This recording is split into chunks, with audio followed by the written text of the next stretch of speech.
Anne Livingston Art is one of the channels that I follow, and she's going to be doing these daily December art candy prompts. Actually, she started it about 10 days ago now that I'm recording this.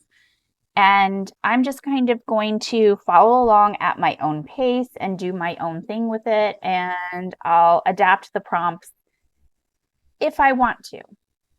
I know sometimes the prompts are designed to challenge you a specific way, but sometimes it just doesn't work for me. So I'm just going to make this work for me how I need to work it.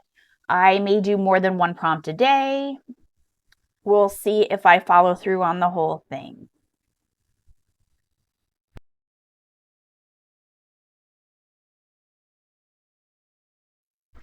Day one's prompt was to create stripes with an old paint palette, and I don't happen to have any palettes with paint on them at the moment. Everything's clean.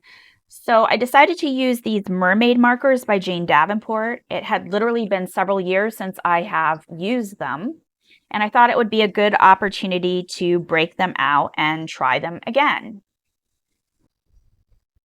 Okay, so I think this is why I stopped using these. I don't know if you can see the color is just sort of starting to pool on the tip and it's coming out in the cap. There's not a lot of control with how much is coming out, and you saw it when I was making the stripes. It just kind of blobs out a bit. Sometimes I get a nice even juicy coat, and then other times just a lot of liquid ink comes out.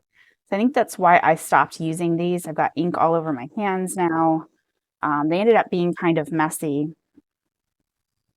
And other than that, I think they're okay. I think in the future I'll just put a little bit of these on a palette and then use them that way. But it was good to try them out again. It's been a long time since I've used these paint pens. I guess I should say they're like an ink pen.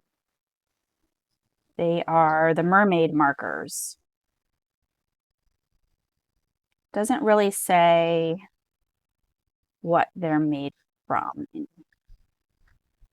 Anyway, that was me using something old that I haven't used in a while.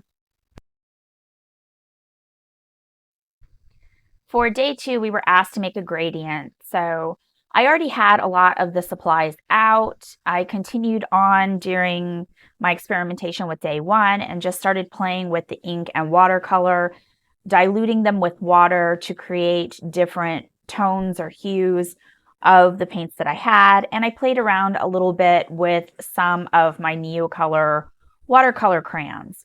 Nothing is fancy. It's kind of an ugly mess, but I was just having fun.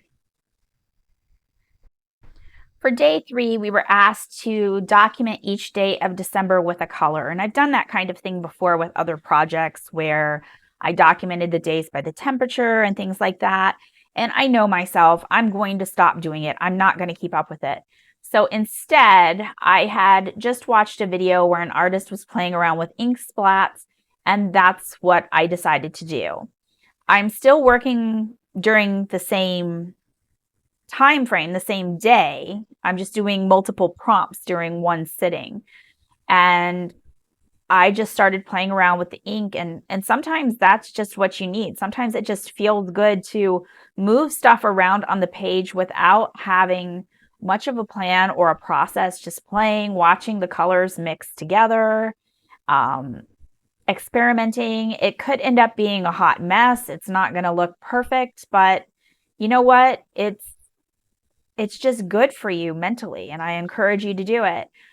I won't waste this page. I'll still find something to do with it. And, you know, my hands were an inky mess, just like a little kid when I was done. Day four was to do something art-wise based on a favorite memory. Instead of choosing one, I decided to use some flowers as a reference. My husband just gave me this bouquet of flowers a few weeks ago. So I used photos that I took of the flowers to practice painting abstract florals. And they're not perfect, but again, that's why I'm practicing and I'm playing in my sketchbook. Days 1 through 4 are finished. Day 5 is coming up in the next video.